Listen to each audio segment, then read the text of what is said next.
and welcome to another episode of the DewatchPod. I am Jorgen Smorgasbord. And I am Jim with a G. And this is the podcast where we watch Black Mirror seasons in reverse order, and we have arrived at the interstitial season, which is neither Netflix nor BBC, and it is just White Christmas. It is just White Christmas.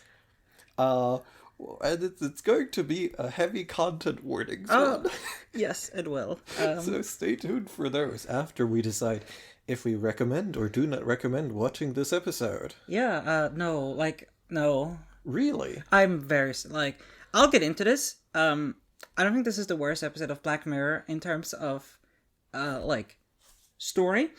I think it is the one that had made me genuinely a bit disgusted for the people who wrote it. Interesting.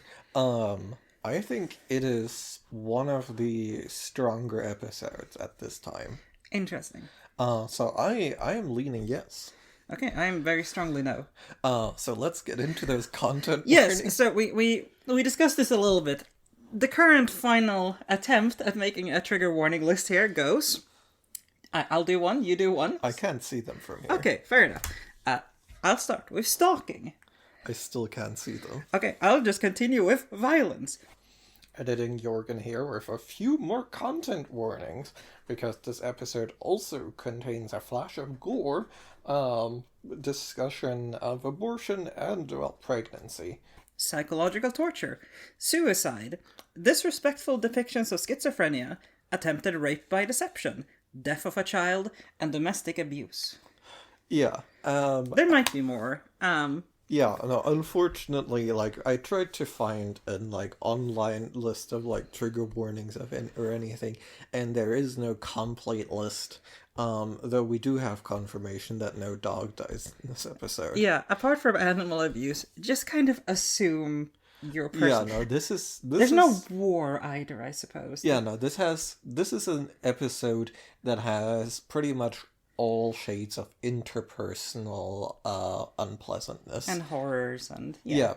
No, this is a horror episode. It is a social horror episode. And it's a rough watch.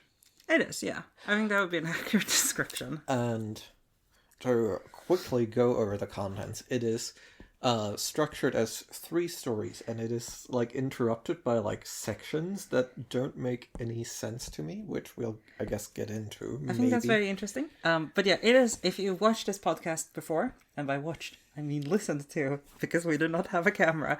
We do just have a still of the podcast art on YouTube. That's true. Yeah, you could be watching this on YouTube. Yeah, you could be watching the still of the podcast. Hello, art. fellow JPEG enjoyers. I don't know it. I think it's a JPEG, yeah. I knew it. I'm so good at this. Anyway, this is Black Museum, but yeah, with I would say a better framing device. Yeah, and I want to actually do something mildly different, because during this episode I was like, is this the BBC or is this still Netflix? And it turns out it's neither. It is Britain's Channel 4 trying to commission Charlie Brooker for season 3 of Black Mirror. Hello, podcast.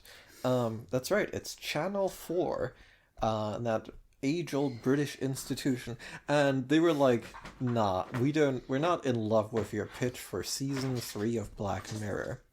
So instead they had him write a single almost movie. Yeah. And it's a rough one. It is the most written episode of Black Mirror I think I have seen. Okay, that's a fascinating description. I'd love to dig into that. Shall we go with a short summary? Yes. So, the first short story, and let's go with the framing. Yeah. Let's start with the framing. The framing narrative is 2 people in an indistinct house in that dead of winter. Yeah. Snowy somewhere. They mention a job. We get the rough impression this is some lighthouse guard-esque style where you're isolated from society. Yeah, these people are Antarctica built. Yeah, one of them just goes you must have really fucked up in your personal life to be here. That's why I did. That's why I'm here. Let me tell you about how I fucked up. Yes, and our narrator for this first section is John Hamm. And John Hamm in this first story is a pickup consultant. Yeah, pickup coach. I mean, I think he's a pickup artist. coach. Yeah. And he is having visions through some guy's eyes, and he is coaching him on, this is how you hit on the lady. You hit on her friend or co-worker while she's there, and then you, after a while of nonsense, pay attention to her. And basically, this works extremely well. After a bit of pickuppery, we found out that there is a cadre of pickup mentees who are all in voice chat while John Hamm is and they're watching. They are watching. While John Hamm is guiding our protagonist for this one through picking up a hot lady. And she spots him talking to himself and is like, oh man, that's my guy. And then she invites him home and poisons him and herself. Because she's a schizophrenic, and as we know, being mentally ill means you are violent. That's right. And you want to kill people. Yeah, murder-suicide. Which is the voices wanted to end, because according to this episode. Notoriously, the only thing voices say to you is murder, murder, murder. Yeah, and the episode has a bit of a coda because, or rather, this section has a bit of a coda because we find out that this is how John Hamm became very divorced. And we are introduced to the blocking function, which people can do to each other in real life, after which they become a weird grey blur. Yeah, oddly pixelated, too. Yeah, no, it's... It just seems overkill to both be like a grey blob and a pixelated grey blob. And I guess in this we find sort of the first idea that Charlie Brooker is going to carry forward into future seasons. In this case, it's kind of a parallel with Archangel, with blurring out people right in front of you, and there will be a lot more of this. Yeah, I was going to say, on one hand, it's definitely Archangel in the most obvious sense. It is also just Nosedive, where they go, what if social media thing, but real life social media? Yes. Ooh. The second story is still told by John Hamm, and in this one... I want to say one thing before we continue, because I think I'm going to be bringing this up. The guy who's, John Hamm is explicitly lying about parts of it, because his fellow goes oh, did you guys, watch them have sex? And he goes, no, I'm not like that. And then, it cuts back to the story where all of them are oh, cool, we're going to see boobs soon. This is going to be sick. And he's yes, we are. Yeah, and dear listeners, we will confess that we paused on the screenshot of the group chat and read all the group chat names. We have El Nino. I'm really blanking. We should have written them down, huh? I'm only remembering Nixon. I know. And that's the one I care about. I know I Am Waldo, but that one is just because it's a reference. Anyway. There's another good one that wasn't there Fabulicious or something? Something like that, yeah. Moving on, the next story is also told by John Hamm, and I don't think he actually doesn't do any omissions in this one, interestingly. Even though he does so much worse things than just watching someone get busy. He is evil in this one. Oh yeah. Capital E evil. And this story is briefly led by Una Chaplin of Game of Thrones fame. And of Chaplin fame. Yeah, double fame, so we love that shit. Yeah, and she is getting an operation. We don't get that much about her except how she likes her toast. And they're taking a little orb outside of her head. Yeah, drilling it out of her skull. It's pretty gruesome. Maybe that should have been on... it's not gore explicitly, but it's alluded gore. It absolutely is gore, and you will have heard that at the start of the episode now that we've mentioned it. Hell yeah. And yeah, no, they take the little orb out of her head, and the little orb also contains her. a copy, and then she is introduced to our boy John Hamm, who's like, "Hey, I'm here to break you in," and over this short story, more emphasis on the break part. Yeah, no, and this is a far shorter interlude. It is simply just, she gets put in a featureless room, and he just ups the time speed until she consents to be her smart home. Yeah, and immediately, as we pull back from the story, the other guy goes, "That's slavery. You get how that's slavery, right?" And he goes, "I don't know, man. I don't think she counts." Yeah, it's very messed up. I think there's an interesting slight touch point here where I think if this was in a later season, I think Charlie Brooker would not have been able to help himself to stick to this and discuss it for a bit, instead of just one being like, "She's not real," and the other guy being like, "She's kind of real though, isn't she?" And then they just move on.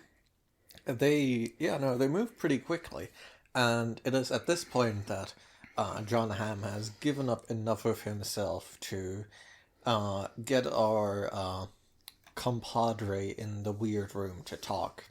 Yeah. And he has the second major story, and the third lesser. Yeah, this is the main story, basically. Yes, and basically, he has a girlfriend. They're having a good time.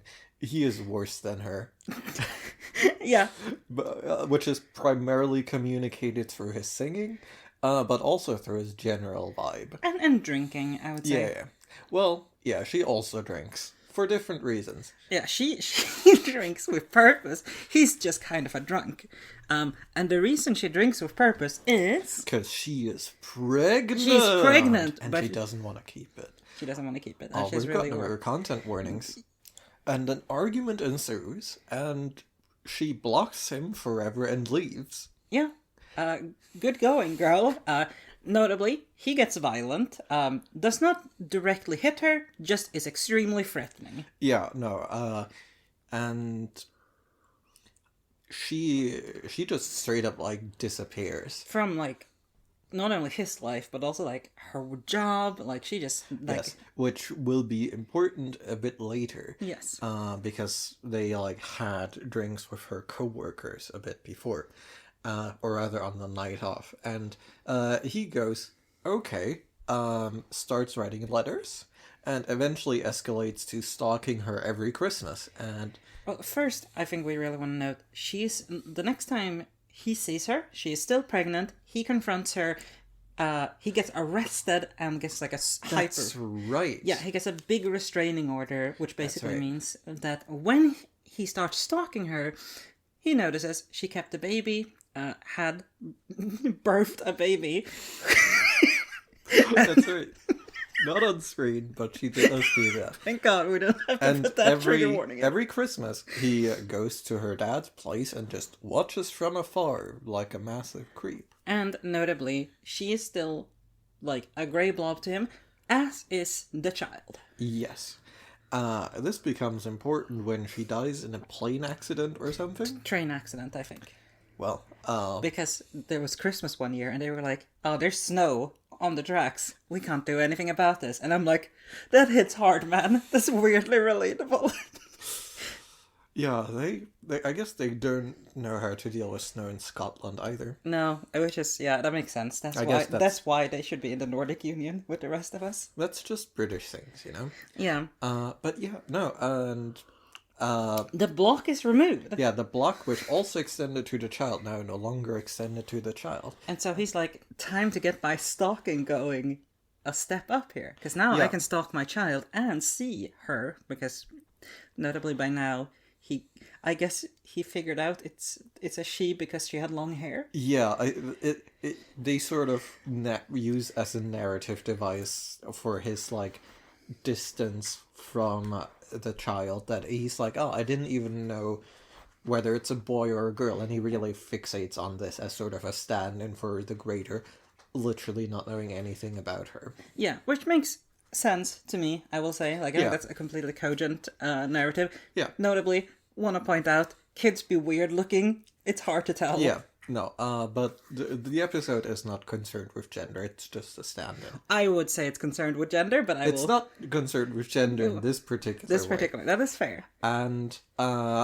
when the block is lifted, he realizes, and at this point I'm realizing that we didn't do all the setup. The child is Asian and therefore not his. Yeah, it is. It is probably her co-workers who is Asian, who they had drinks with. We get a series of flashbacks of him recontextualizing some hanging out where, oh no, she was singing a love song at the co-worker. And I like, apart from that, isn't there just some flashbacks of them like sitting near each other? Maybe, but yeah, no, he immediately goes like, oh no, she was knocked up by her co-worker, which the episode seems to be like quite explicit about, because she also quit her job where this co-worker works. So that's probably what that is about.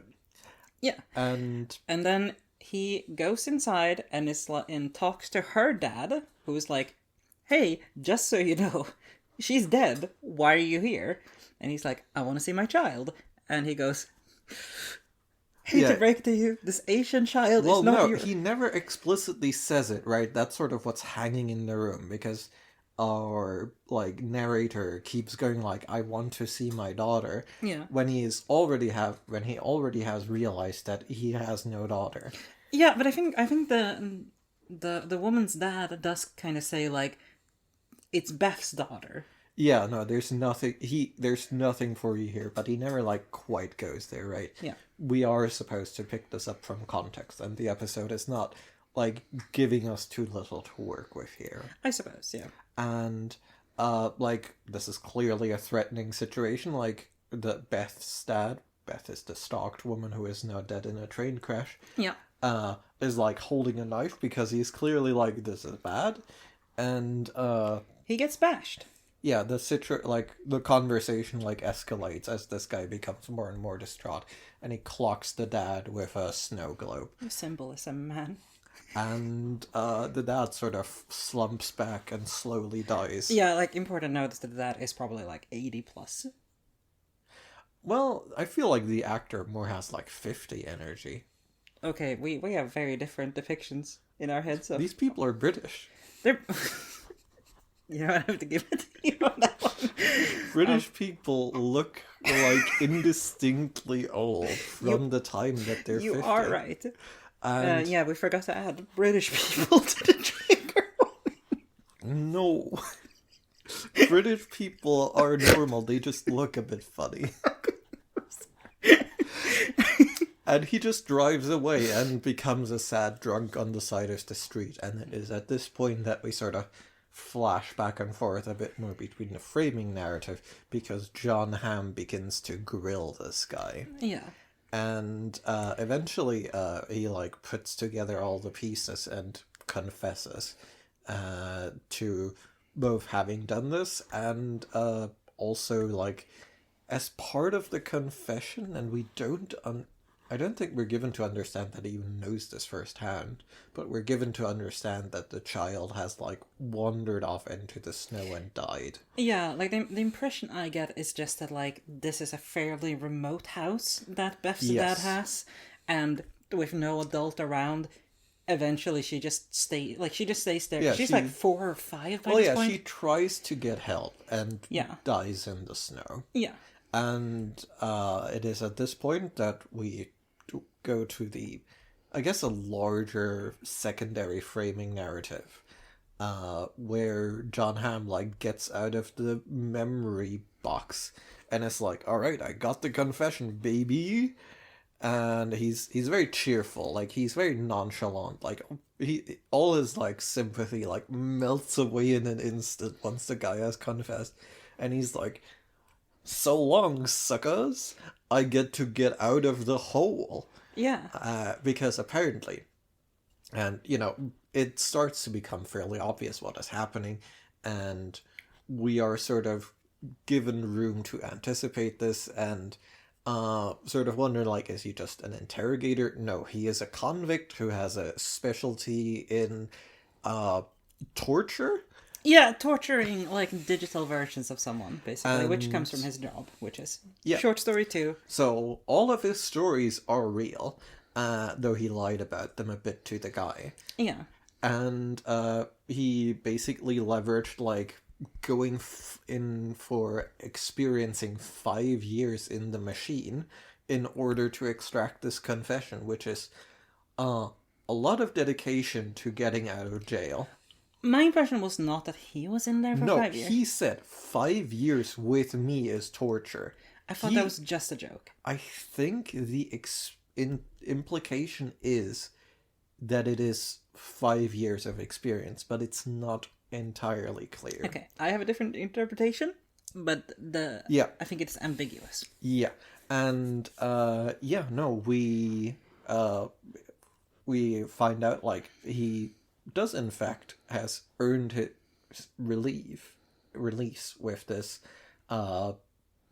mercenary work for the cops. And they're like, we're just gonna put you on the peeping Tom list though. Yeah. Which makes you blocked by everyone, not as a grey shape, but as a red shape. Yeah, so people know he's a sex offender.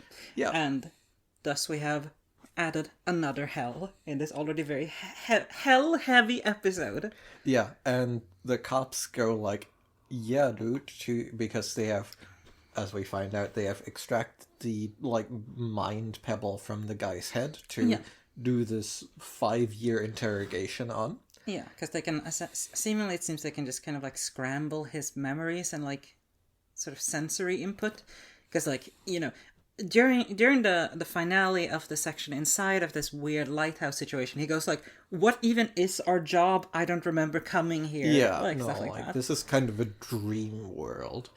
And the real meat space version of him is told like, your mind pebble confessed. We gotcha. And just for good measure, we're gonna hyper torture your pebble for a little bit longer. Well, for Christmas. Like 1 billion years. Yeah, I didn't do the math at all during this section, but it is like, I think at least like thousands of years or something like that. An the mind pebble version of the guy gets just like kept in the torture box for like 1,000 years with Christmas music, never ending. Yeah, and there we are. It's a dense episode, I would say. Yeah. It is like 72 minutes, I think. 74 minutes. So it's a lot.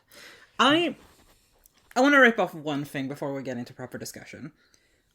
I am genuinely disgusted by how this episode portrays schizophrenia. Mm-hmm. I'm just going to come out and say that. I think it's gross. This is 2014, I think.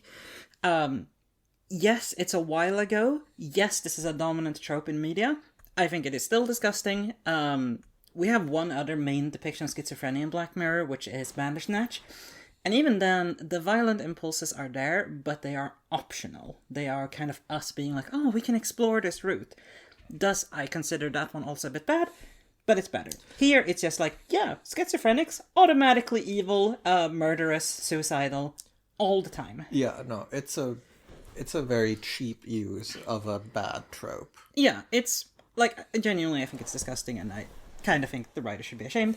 Yeah. This is point one of why I'm genuinely disgusted by this episode. Yeah. But there's nothing more to say. It's just, trope happens, it's bad. Yeah, no, and it's, like, very careless, I think. Yes, absolutely. Sort of the core of the unpleasantness of it. Yeah, I have another much bigger rant we can go on that I think is somewhat lodged in my interpretation of this episode, but I will take that later. Tell me, Jordan, why do you like this episode? Well, I was actually thinking of all the Brookerisms, right? Because... Definitely cheating. Definitely Big cheating. Right, and also just, like, this is, like... Maybe this is like a very hell-centric episode. Yeah, this is like 3 separate hells that are like tightly interconnected, obviously, because they go from the same idea. But yeah, there's just a lot of helling going on here. Well, like 4, I would even go so far, right?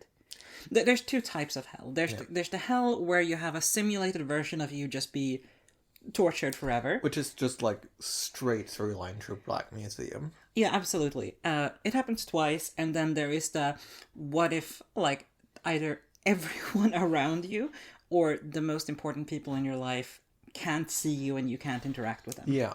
And that happens twice. Right? Like there's John Hamm getting that. Actually, he gets it twice, but I would kind of consider one of those the same. And then it happens to Joe, who, and this is going to be a rough one, Rafe Spall, if you want to take a look at that. Point me. As Joe, guest appearances, Rafe Spall, Joseph Spall. I'm thinking I'm going to call him Joseph moving forward. Yeah. I think that sounds good. Excellent. Yeah, Joseph having like... He is the other guy in the... Yes, he is the abuser / stalker / eventually murderer, I suppose. Yeah. Who gets blocked by his girlfriend, I believe, right? Like, I don't think they're married. Yeah. And thus can't see supposedly his child, etc., etc. Yeah. Big hell time. It's a lot. Like, they just... Yeah, no, and, like, I think, like, the reason this episode sort of appeals to me on a, like, fundamental level is because it's well-crafted, right? You get these short episodes, they actually feed into each other. I want to say, like, a lot more than for, like, a direct comparison, Black Museum. And they, like, come together to, like, build the conclusion. Yeah, one thing that immediately strikes me out of the Black Museum comparison, right, is that the first short story in all of these is kind of not meant to be like the most tied into the framing device, right? It is meant to be like here's a thing to sort of lead you into the episode, right? Yeah. But here it does still connect because it explains why is he doing this with police. He has some like his wife blocks him as a result of his sex offending, so he has some amount of like empathy, I suppose, for Joe getting blocked by his girlfriend. So like there's still enough tying it in, whereas the first short story in Black Museum is great, kinda, at least by the sounds of that episode, but has nothing to do with the rest of the episode. Yeah, and like I'm just taken in by like how coherent this episode is compared to like just like a lot of other Black Mirror, where it's like throwing things at the wall and seeing what sticks and not really engaging with it. I will say though, this is very ambiguous to me on like how interested it is in technology. I think that is an interesting question. So I mentioned one thing, and I wanna talk to you about this one for a little bit, because this is where I'm gonna say I actually think this is a pretty cool storyline, which is the second episode, the second short story, where he's like, let's torture this little fella into doing infinite work for us. And this is gonna be a bit of a stretch. It strikes me as a little bit of a colonialism metaphor, in the sense of like, here's this wealthy, like upper middle class woman. She's like, I don't want to do a lot of these inconvenient things. What if I hire someone who is incredibly cruelly treated, but I'm not going to be directly part of the cruel treatment. I will just benefit from it. Yeah, I think one thing that is left, like, I reckon intentionally ambiguous is whether she knows how this works. I think it's good that it's ambiguous, and I think like at minimum she's content not knowing. She's content hearing the company be like, "Oh no, it's fine. It'll make your life a lot more convenient if you have these things." I think like zooming in on it a little bit, right? First of all, we're given like sort of a shorthand that she's a bitch, because she's like sending back post for being like slightly bronzed. Yeah. I think it's interesting we get her internal monologue where she goes, will she think I'm a bitch for doing this? Essentially. Yeah, I thought that was going to connect to anything, but it doesn't. No, I don't think it does. That one is a little bit odd, but it does strike me as establishing her as a bit of a character of like, I don't want to be openly a dick. I think the point is for us to get the continuity between like her in the body and her as a little pebble that's getting tortured. Yeah.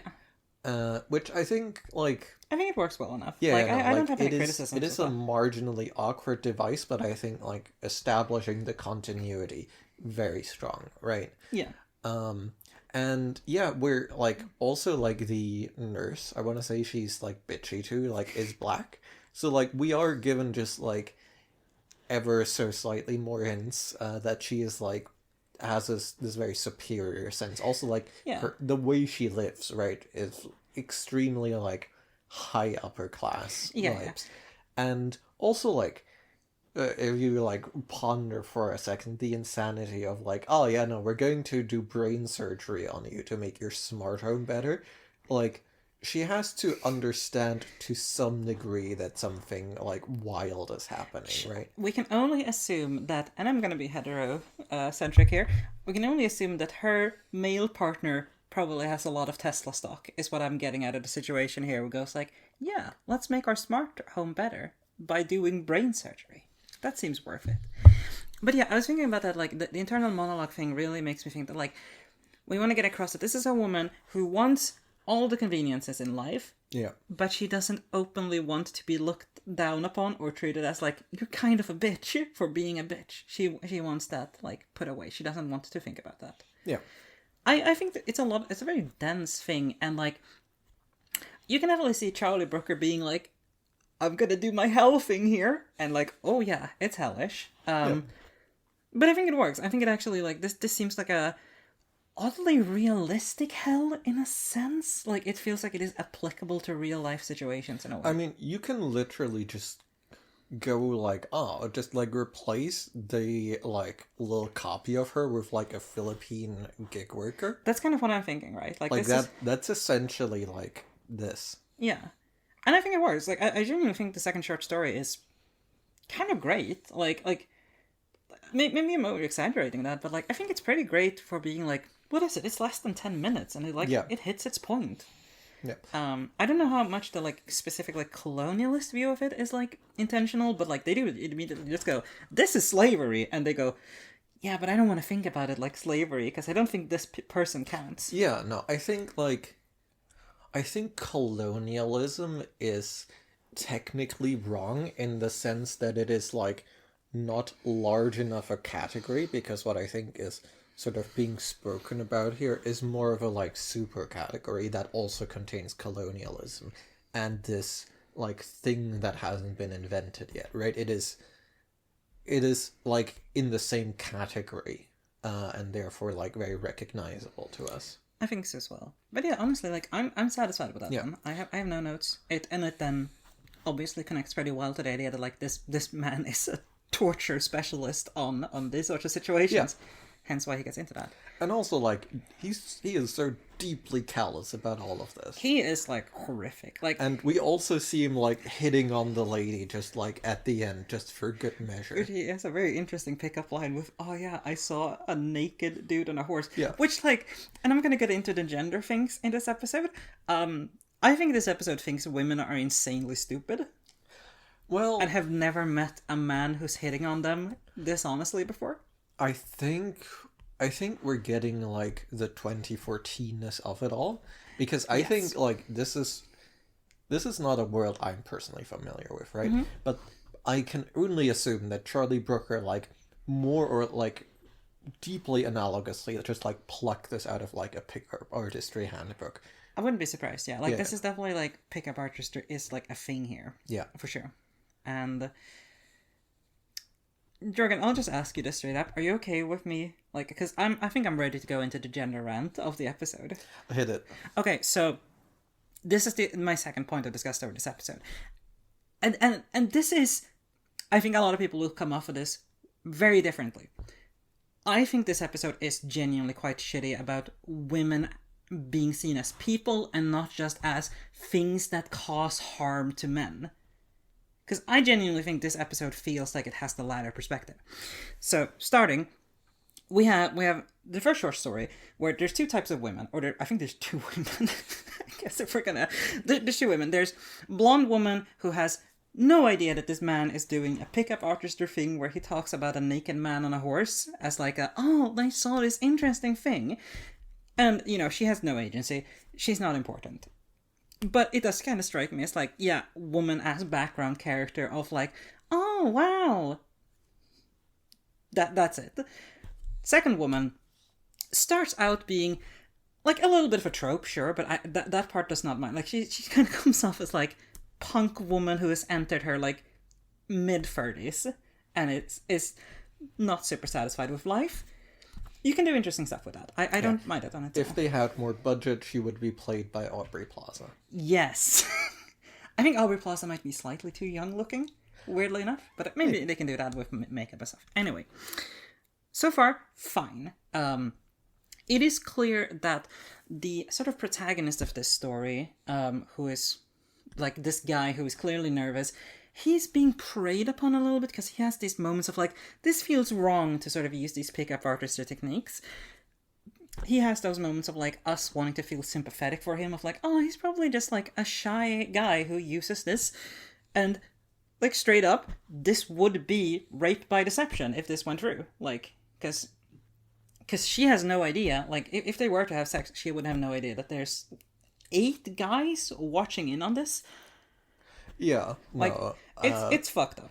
I was like, please take off the contact lenses before I realized that was not a thing that this episode. Like, but surely you can cut the link, right? And he's like, yeah, he's expresses discomfort and does nothing to stop that, right? Like he is still like, I'm uncomfortable doing. Like it's kind of like a short story too, right? In the same sense of like, I don't want to feel like a bad person, but I still want to get the reward. I still want to get laid here and have the boys watch. I quite like this actually because like this is like a very specific type of like both like he is both like aware enough to have like moral quandaries, but like he is just like he does not have enough spine to go like hang up. Yeah. Right?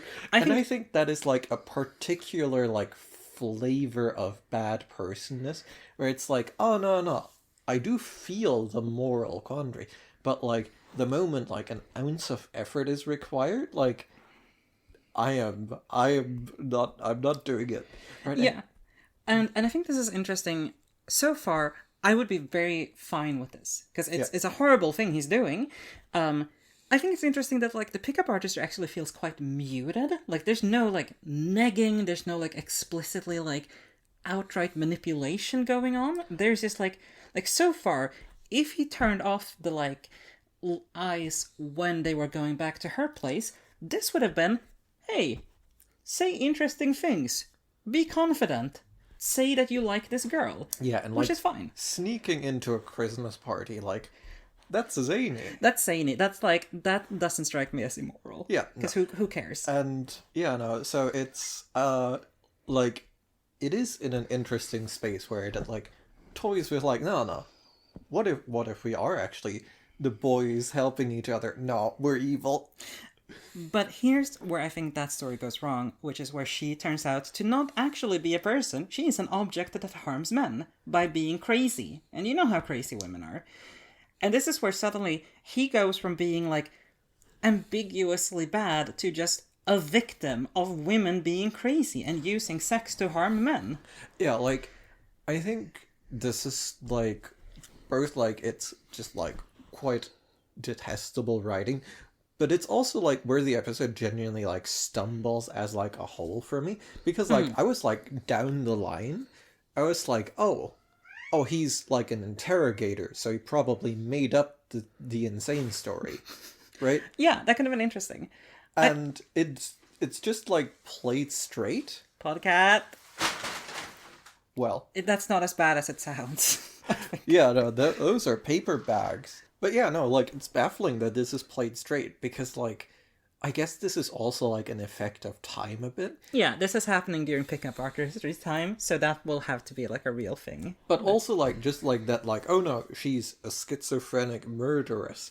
Like, it's bizarre. It's bizarre. It I mean, like I've said my piece on that front. Yeah. But like I think the bigger point is how it makes it like, because as you're going through this, you go like, oh, this is a shy boy who just wants to say he likes the girl he likes, and like, on its own, wanting to get laid, I have no problem with. I do not think that is inherently predatory. I do not think it is inherently predatory to, like, read a self-help book on, like, how to non-manipulatively be confident and talk to the girl you like and say interesting things.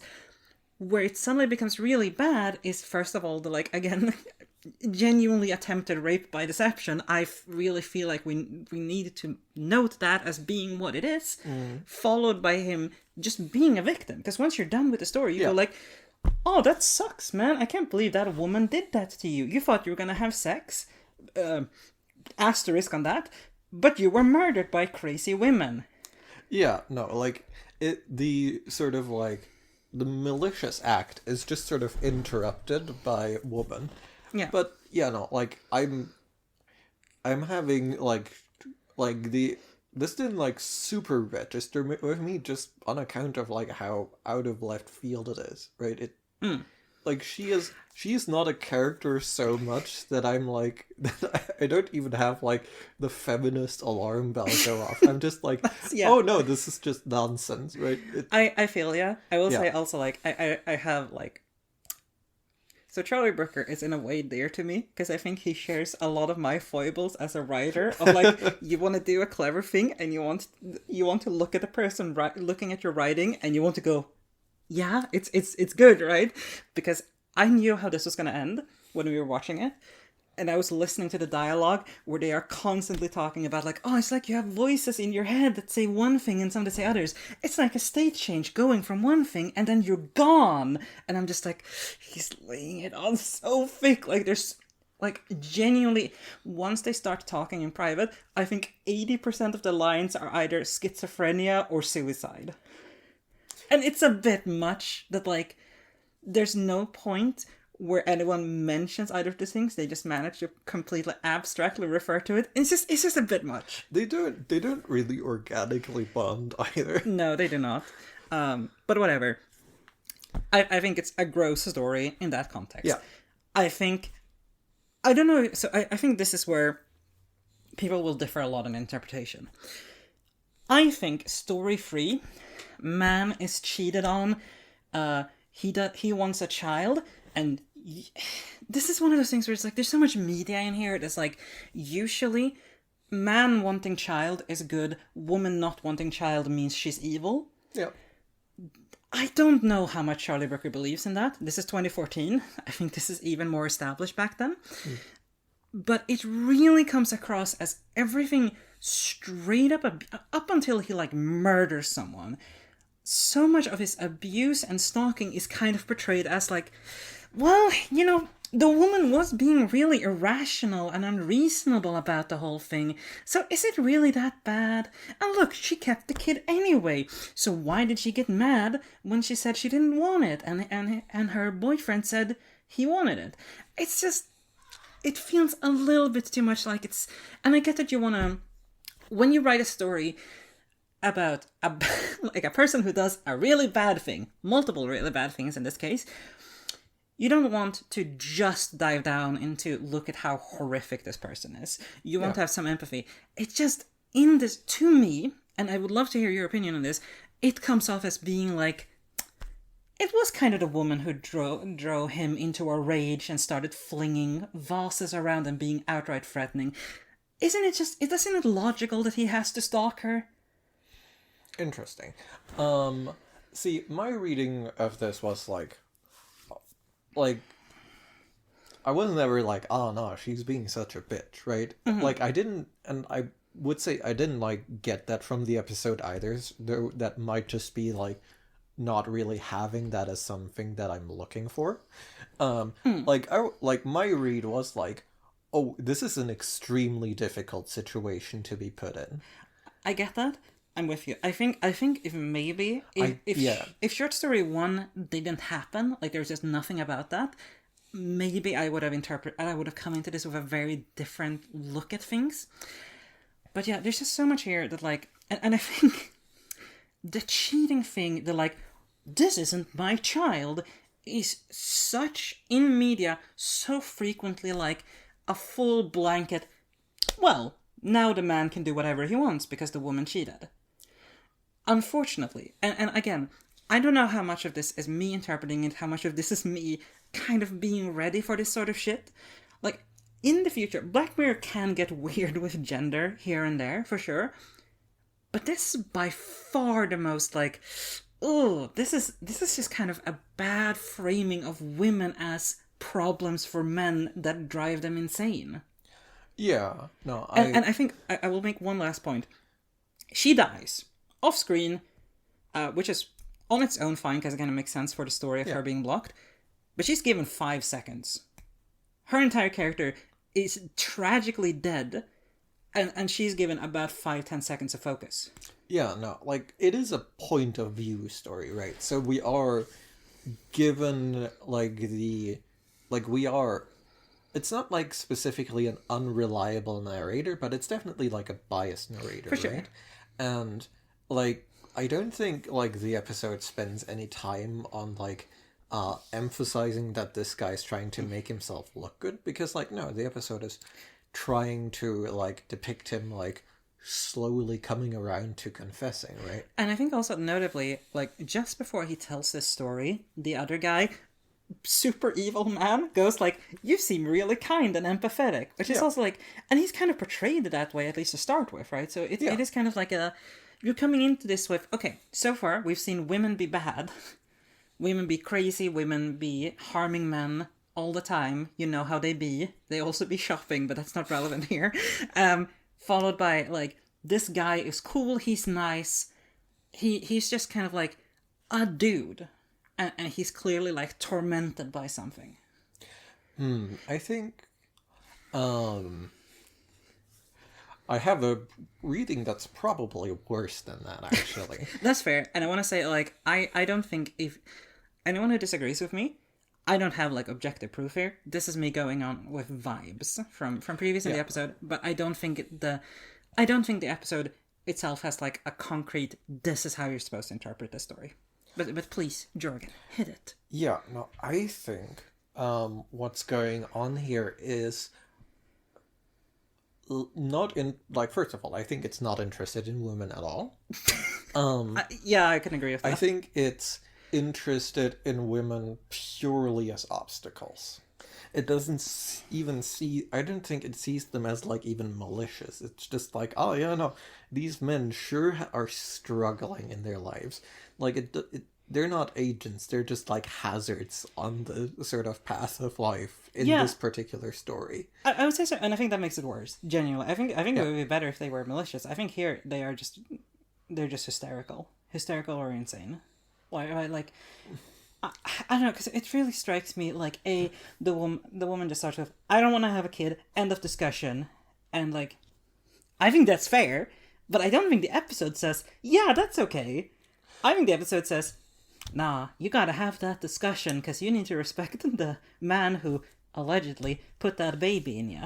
I don't see that because I don't think she is, like, we're given anything to go on, right? Like, I think what in my reading, we are supposed to, like, be hit with the same sort of, like, I don't know what is happening that the protagonist of that section is given, which I think, like, if we, like, do a quite charitable reading that, like, doesn't rely on sort of, you know, a history of tropes of, like, women be crazy. Like, I think, like, if you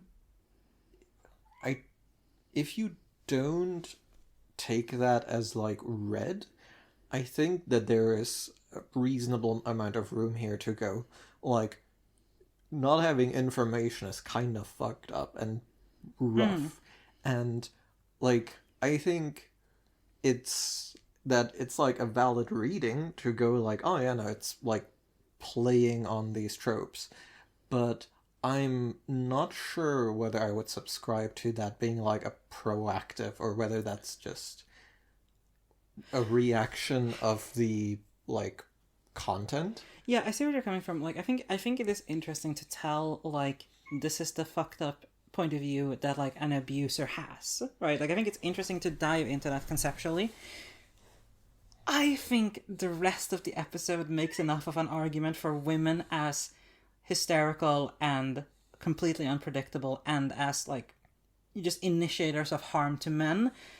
And just the fact that also, like, the man in this instance is being depicted as an everyman who maybe drinks a bit too much, but is inherently nice, empathetic, kind, just wants a good life for himself and seemingly his partner. Like, I don't know, there's enough to me, and again, this is vibes. I think a lot of people can come out of this episode with very different views on this section, but there's so many little pointers that are like, yeah, he's just a guy. He's just a little fella. Yeah, I do definitely think that the episode wants you to be, like, sympathetic for this guy. And, like, there is, like, a point, like, if you, like, if you just, like, take out, like, the throwing things for a second, like, if you just, like, take that out and then just go, like, hey, he's writing letters because he wants to be in touch with the mother of what he assumes to be his child. Like, 2 letters, reasonable, you know? I think 3 letters is, like, where we start to enter the, like, okay, no, this guy is going off the deep end zone, right? And that is sort of the progression that is also being shown.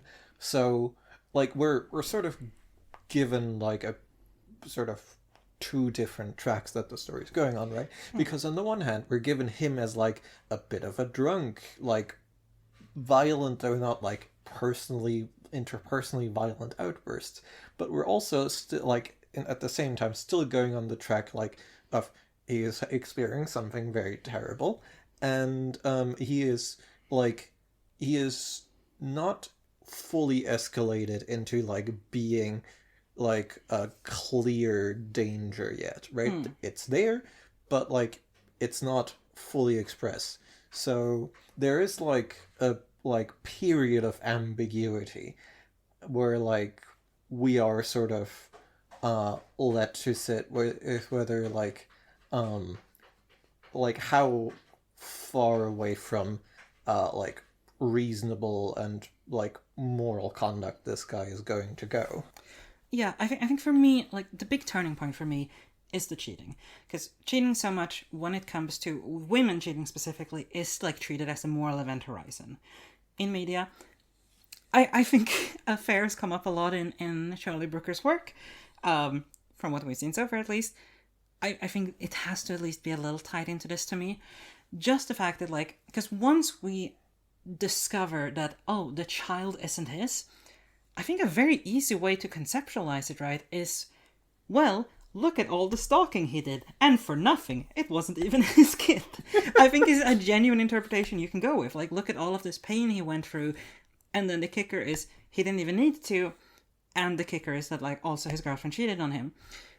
I also, like, I will admit, maybe this is completely pointless to point out, but, like, there's, like, no chemistry between her and the coworker, and, like, no, it just feels so random. Like he, because he's depicted as being, like, before the pregnancy argument, he's depicted as being pretty caring. Like, he's like, oh yeah, like, you're tired, just go to bed, like, I can clean up.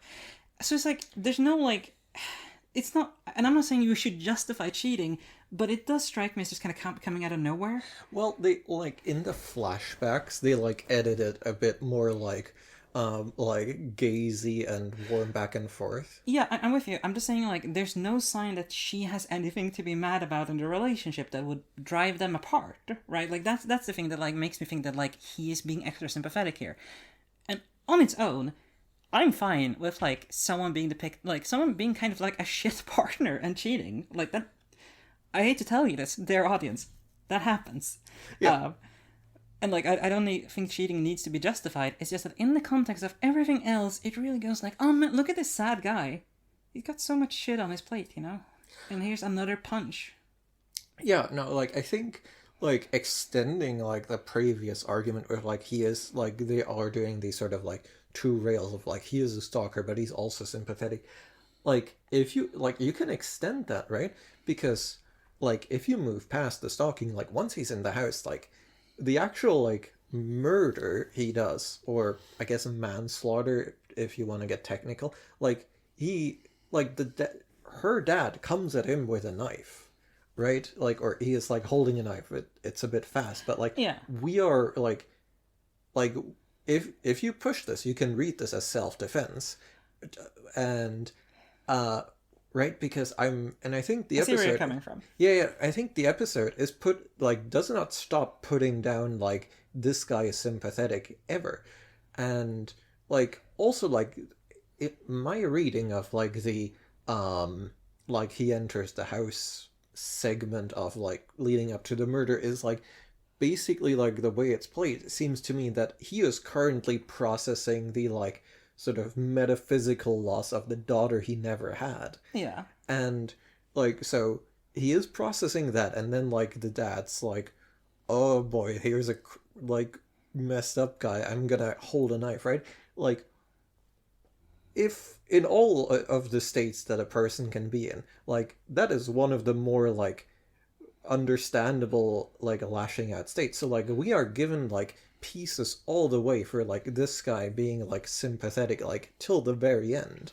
I will admit, like, I interpret that fight scene, or quote unquote fight scene, I suppose, as like a lot less sympathetic to the guy. Like, I actually think the dad is very like, he is defending his child. Like, I think even the episode seems to imply that, like, yeah, this is a guy, like, he doesn't go like, oh, I'm sick, I'm gonna get to kill my... No, I don't think it's like... But you're saying it's complicated and it's ambiguous, like, yeah, what ticks off it's ambiguous in a way it's like portrayed as perpetratorless, right? It is a guy in a very bad situation and another guy who's just been home invaded. Yeah, who's very rightfully seeing this as extremely threatening. And I think the episode is telling us, like, both these guys are, like, right in a way, right? He is, like, well, not right, but he is being like, he is in a state where all of his actions are supposed to make sense to us. I think I think the episode is slightly less sympathetic to man who ends up killing the old man defending his grandchild.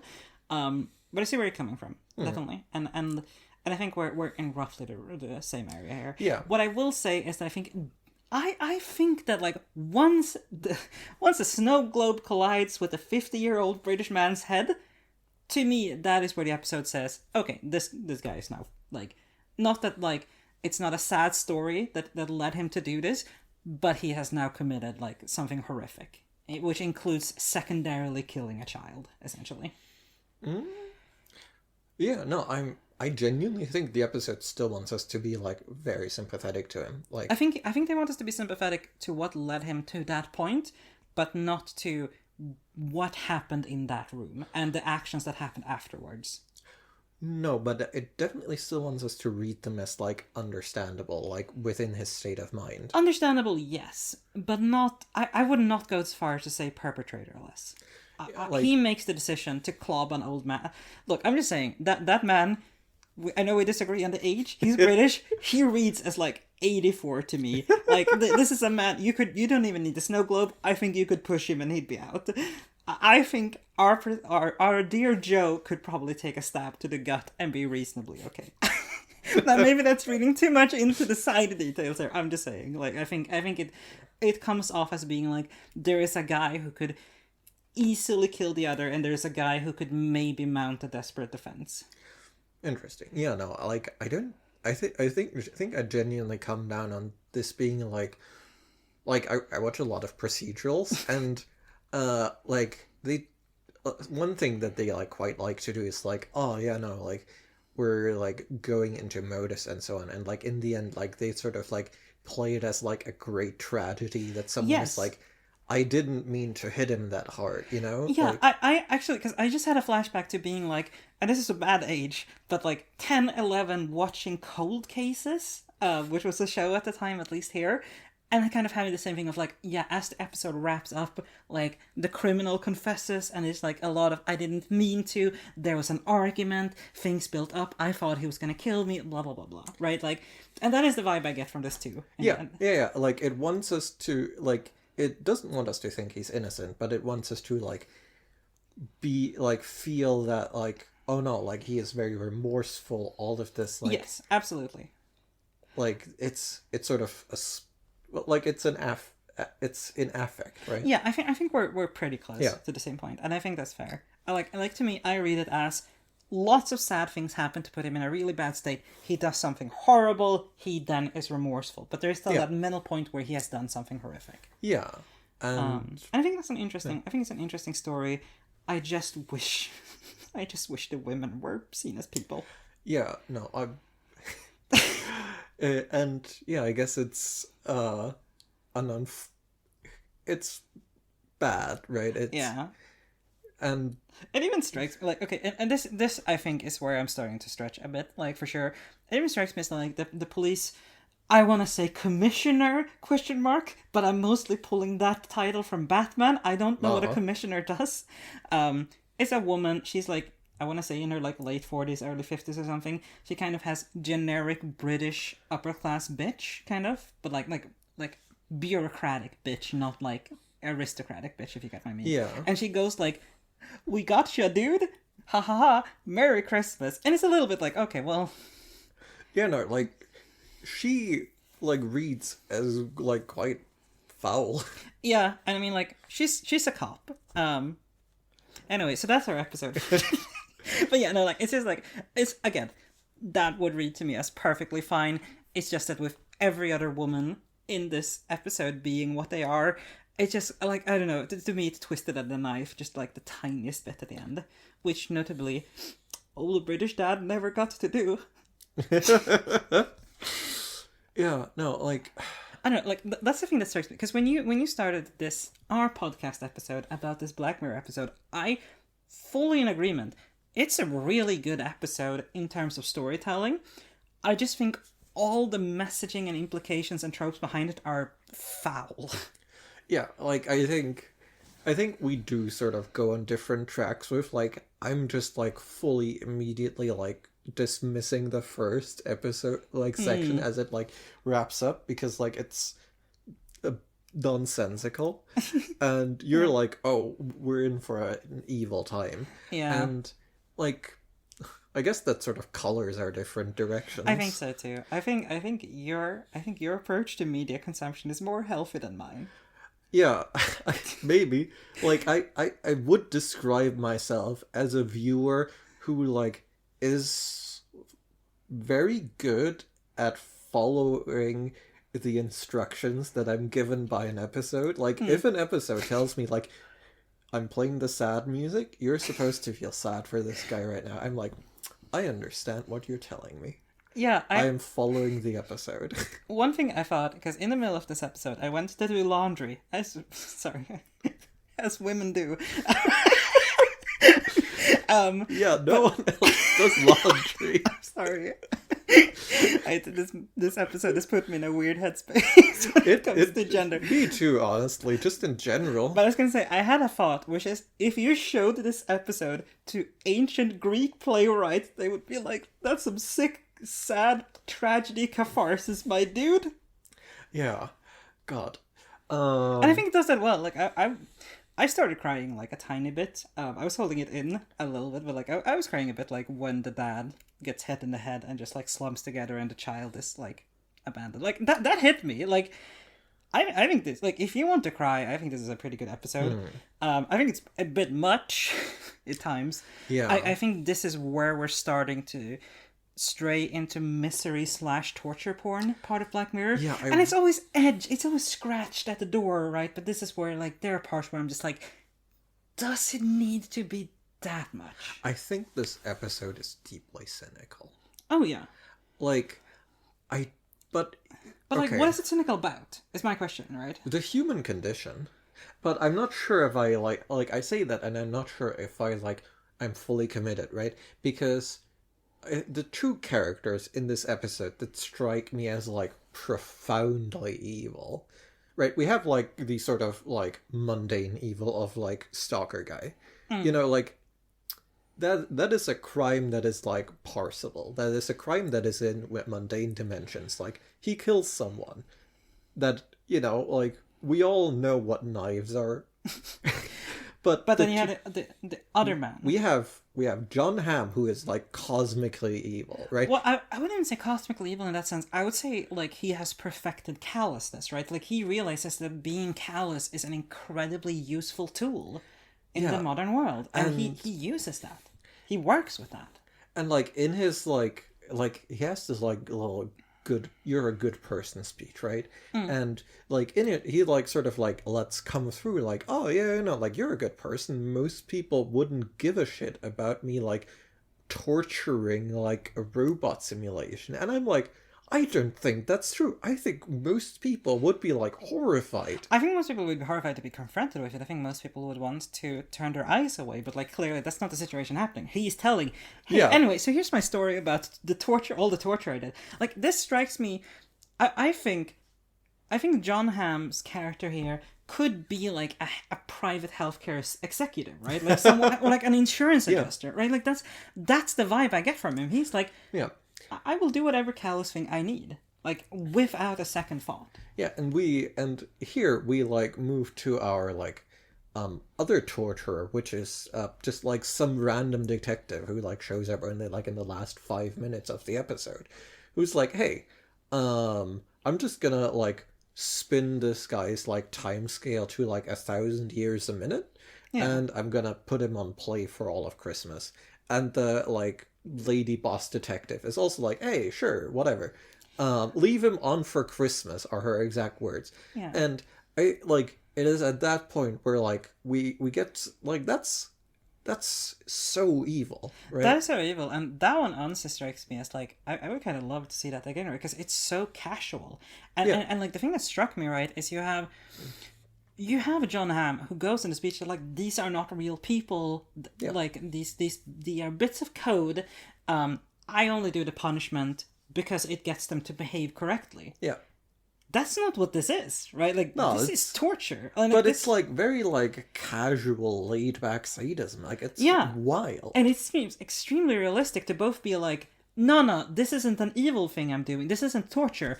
Anyway, let's torture this guy because it doesn't really count and because I need to get my seat. Right? Like, I think that's a real, like, cognitive dissonance of both this is good and also, we get to punish these people. Yeah, and, like, that is why this episode is, like, profoundly dark to me, because we have these characters who are just, like, carelessly, like, cruel. And at the same time, like, I'm hesitant in that assessment, because, like, all characters that act like this are people with, like, positions of violent authority. Like John Hamm and two cops, right? Like he's, like, a professional, like, tech guy / torturer, and they're cops. And, like, in that sense, I'm like, well, it's not depicting regular people as like this, right? These are, like, specifically people with authority who are like, oh yeah, I love torturing. And I think that is exactly why I think short story number 2 is so good at just being like, this is a regular person, and she's not going to confront any of this. She's not going to be there wielding the whip. Yeah. But she hears the whip, like, a little bit. It's muffled from the other room, but she hears the screams. Yeah, and she's not going to think about it. Is it the Milgram experiment about, like, electroshocking people? So that's been disproven, but I'm glad you bring it up. Yeah, no, like, this is that, right? Yeah. This is fully, like, this episode has, in very bold subtext, the Milgram experiment is real. Yeah. As soon as you give people an excuse, except in this case, like, they're given, like, the excuse they're given is like, oh yeah, no, this isn't a real person. And, like, I think I kind of want to cling to, like, no, the Milgram experiment's been disproven. Yeah. And I think that is why I think I am somewhat happy coming down on this episode as, like, this is too cynical. Like, even if these are people with authority, but then again, like, it is specifically only people with authority. I think to hurt. Yeah. I was gonna say, like, I think it hits good on as far as, like, casual sadism from authority. Yeah. And I do think there is still something to be said for, like, because the Milgram experiment is still, there's a guy screaming on the other side of the curtain. Now, quick summary, the Milgram experiment, most people did not up the shock level. The ones who didn't think it was real. And a lot of them were students who had to be part of the experiment. Yeah. There's a lot of reasons that's not very good. Anyway, but I do think there is something to be like, yeah, this is a person who benefits conveniently from all of this authoritarian sadism, but over there, like, the sadism is happening over there, therefore, far enough away, not behind a curtain. They have license to go like, oh, don't worry, that's not real. Yeah, like, we're just having fun with the torture cube. Exactly. and I think that's the thing that is, right? Like, and I was going to say, I can't believe I haven't brought this up before. It does strike me as like a touch of what goes into Shut Up and Dance, right? This is a horrible person. How much is it okay to punish them? Why do we punish them? How much, right? Like, and that goes for both John Hamm and Joe, right? Like, it's Joe gets probably several million years or something in White Christmas jail, and John Hamm gets to be like seemingly completely socially isolated forever? Question mark. Which is also like wild. I think you would just die. Like, I genuinely think you might die from not being able to commute. Like, that's worse than solitary confinement. Much worse, right? Like, and I think we can get into that if we want to, but I don't think it's necessary, right? Like, it's just super hell. It's another form of super hell. Yeah, except this one is just... This is the most real one.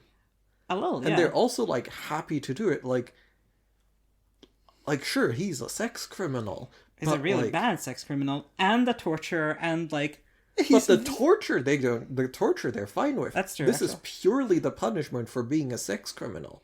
Right? Like, this society has gone like, oh yeah, no, those people? Fuck them. Yeah. Like, this is a fully, like, non-rehabilitation filled world. Yeah, and I honestly think if there's one thing that kind of rings to me, it's Black Mirror's like examination of like punitive justice, right? Like, I think that is interesting. I think it does make you go like, here's a horrific person, like just the worst. Like, imagine Hitler but on an interpersonal level. Yeah. How much do you want to punish them? Like, when is it done? When are you done with cracking the whip? Yeah, and in this case, we get the weird one where it's like, oh yeah, no, this guy is being turbo-held for the lesser of the crimes, I would say, right? Because... Yeah, I mean, both are really bad, but yes. Yeah. Like, yeah. And that's a weird one. But I think it makes sense in the context of authoritarian torture. No, and that is why I'm like, again, like, sure, we're earlier, it's like, well, this is the Milgram episode, but they do just enough work to go like, yeah, no, but this is specific people, right? And here again, it's like, oh, no, this is a system, right? There is, there's just enough work put into, like, both of these, like deeply, like, dark and bleak points of view that I'm like, but is it credible, right? It's like, it goes to the border of, like, this is turbo fucked up, but, like, I know enough about the British justice system to go, like, no, they would, though, right? There is, like, to be, like, specific, there is just, like, an ancient law where it's like, oh, yeah, no, we can, like, diagnose people with, like, never getting out of jail madness. They've rescinded it, but there's, like, a couple of people who are just, like, never getting out of jail because of, like, some, like, law that was in effect for, like, a couple of years during the Blair years. I mean, I have to say, like, the whole, like, having lenses in your eyes that people can, like, look through, stuff like that, it does strike me as, like, you have to live in Britain to come up with that shit, right? Yeah. Like, it is... This is, I think... This episode strikes me as more profoundly British than most Black Mirror episodes. Yeah, and I want to also draw another, like, line from this episode being a precursor, right? This episode is a precursor to Crocodile. Yeah. Because it's like, it is about the violation of the mind as the most, like, interior of spaces. Yeah, like, it kind of comes back to what we were talking about in the season 3 recap about, like, the roots of the state or of surveillance creeping into everything of you. Yeah. And yeah, like, I don't know, like, because that I don't know, this part is something that I think that the episode does well. I genuinely come down on, like, yes, really bad about women, but, like, it, like, the evils of systems... And mental illness. Yeah. I mean, even worse than mental illness, which is kind of wild. Intersectingly, those two are really come together to make you go, I'm going to memory hold that, or I'm going to hate the entire episode for this. And I made my choice. And I made mine, and we're both worse off for it, I think so, yes. But yeah, like, I was going to say, like, there's something that does... I want there to be, like, another 5 minutes... Like, it's weird, because this episode is really tight. I do not think it wastes time at all. And yet, I would want, like, 5 minutes of analyzing what happens when the public hears, yeah, we put this cookie, that they call it in the episode, into million-year jail, just for fun? What happens when they hear about did you guys know that if you... Because, this guy committed a really bad sex crime, but you can get on sex offender list for peeing in public, which is... I'm not saying you should pee in public, but are they also condemned to never interact with another human being and be marked for life? I think the grammar of this episode says yes. Yeah, and that's really interesting, right? Because that's a real thing that happens in some places. Right? Like you pee in public because you got drunk or something, you now have to inform people next to you that you're a sex offender. Yeah, I think, this episode does not spend enough time on John Hamm's super hell. That's a hot take. Right? Well, but, oh, do you mean that super hell? Sorry, yeah, there's final super hell. There is multiple John Hamm super the one he is put into. Gotcha. Yeah, no, I agree with that. I do cinematography. I like the way it ends, where it's just it's just eerie horror, right? It's him walking out and being like, "This is my life now. I'm fucked." Yeah, and you can see it setting in, but not quite hitting all the way yet. Yeah, and I think that's good. I like the way it ends in a sense, but it I think to really complete the view of sadism in authority and how we shield ourselves from that knowledge, we would need a touch more there, right? Yeah, I'm currently just spinning counterfactuals, and the thing my brain goes to is what if the only other people he can have a connection to are other sex offenders. Ooh. Right? And I mean, I think you just form the public urination gang and hang out together. See, what I see where my mind goes is that because they're flagged as red, they should be able to see each other as flagged as red. Yes, so they still can see each other, but they can see oh, this is another person in hell.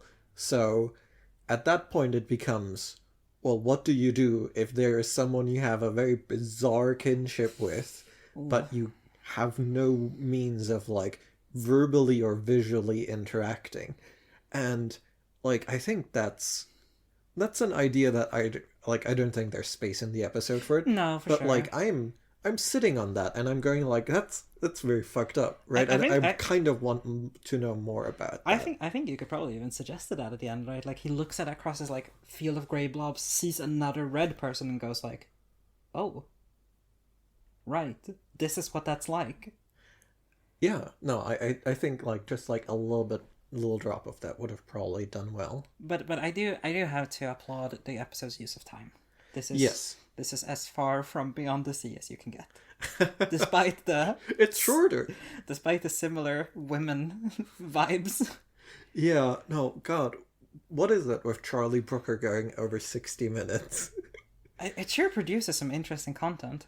But yeah, Beyond the Sea is not interesting. Well, it sure made an interesting episode to talk about, though, didn't it?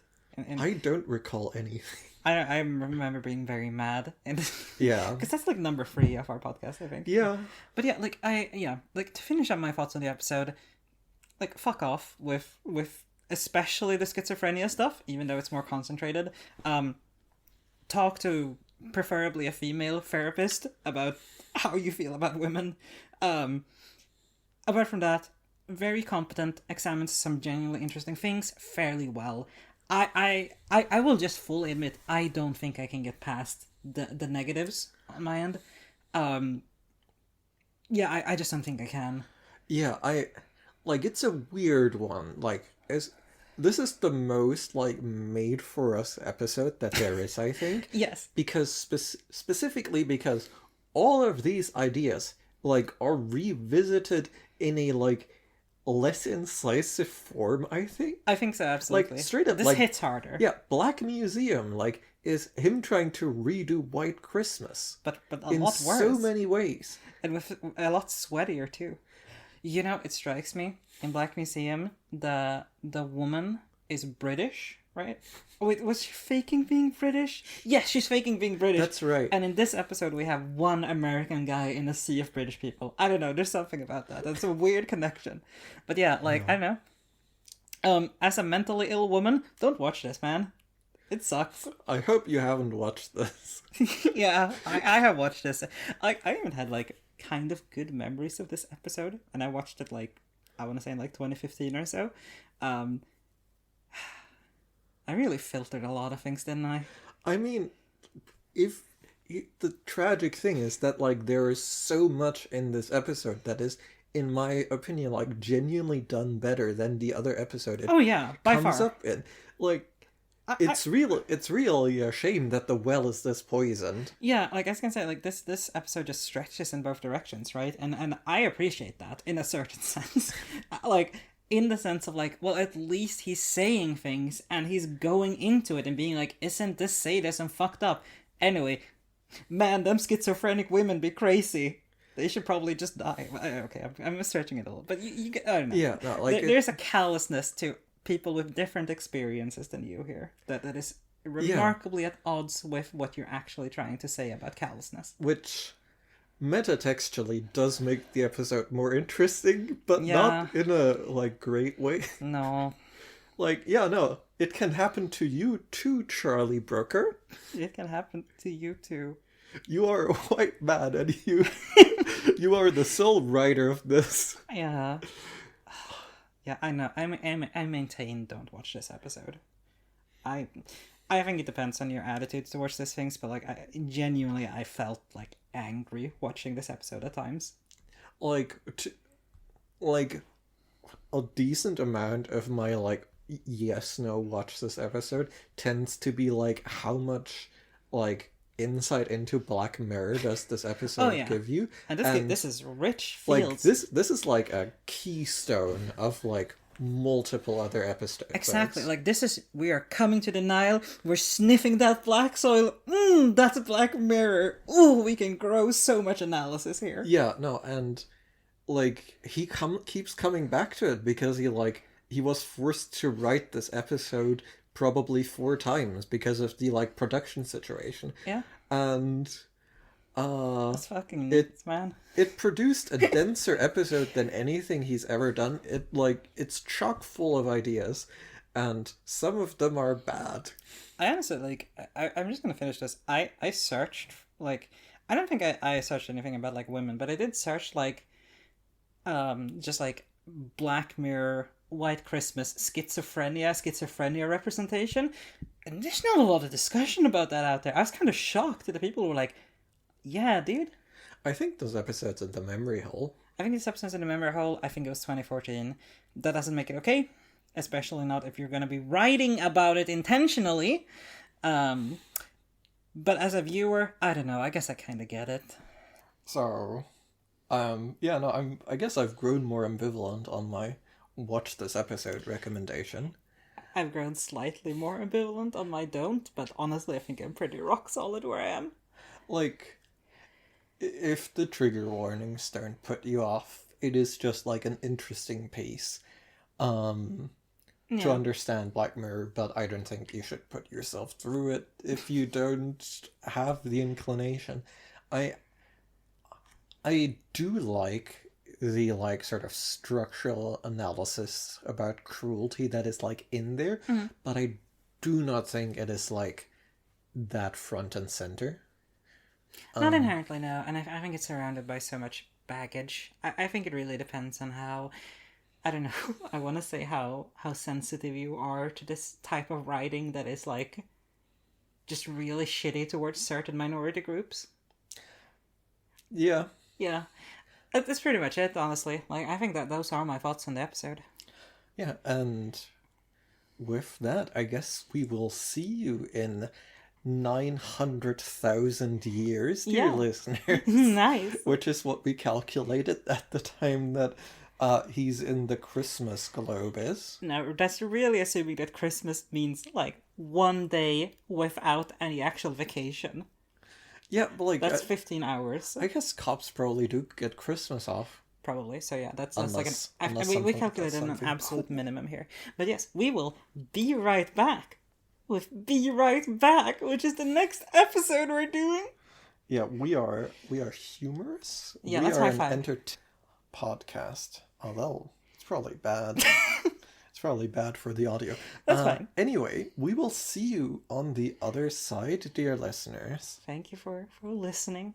Yeah, thank you for going through this super hell, if you will. One of our many custom hells. I hope our episode was enjoyable rather than hellish to you. See you on the other side.